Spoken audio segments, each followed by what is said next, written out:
Once upon a time, in a faraway kingdom, there was a king who had an assistant. Whenever anything happened, either good or bad, the assistant would say, "It is good, thank God." This statement often baffled the king and the people of the land. Every time he made the statement, people would wonder, and the king would smile.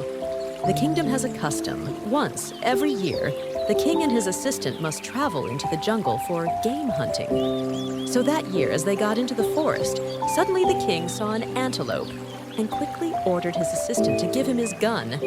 As the assistant was about to hand over the gun to the king, he mistakenly pulled the trigger. The gun fired and cut one of the king's fingers.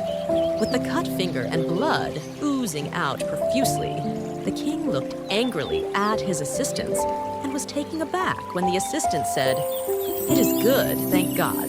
The king was so angry that he locked his assistant up for a whole year. So when the time arrived for him to fulfill the custom of the land by hunting for games, he had to go alone because the custom of the land does not permit another to go with him. As the king was looking for an animal to kill, he was captured by cannibals that fed on other humans. As they were about to roast him, they noticed that one of his fingers was cut. Based on their culture, deformed human beings are gods, which means they are forbidden and must neither be harmed nor eaten. So they let him go in peace. Immediately, the king got back to his kingdom. He ordered the release of his assistant. When the assistant was brought before the king narrated his experience to his people. The assistant prostrated and repeated his statement. "It is good, thank God." The king then asked him, "What is good in you been locked for a whole year in the cell? What is good of you being deprived of your respect, glory, and power for a whole year?" The assistant said, "Your life was spared because you lost your finger a year ago. If I had not been put in the cell, I would have followed you, and the cannibals would have eaten me.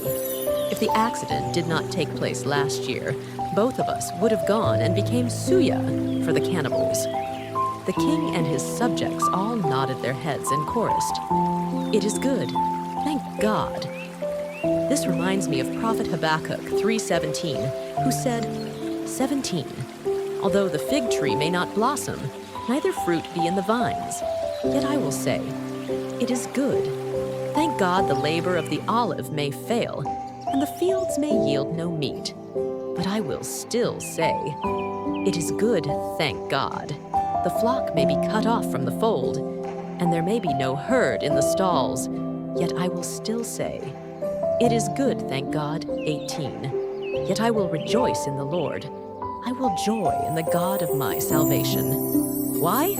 Because like it turned out for the assistant 2025, the Lord God is my strength, and he will make my feet like hinds' feet, and he will make me to walk upon mine high places.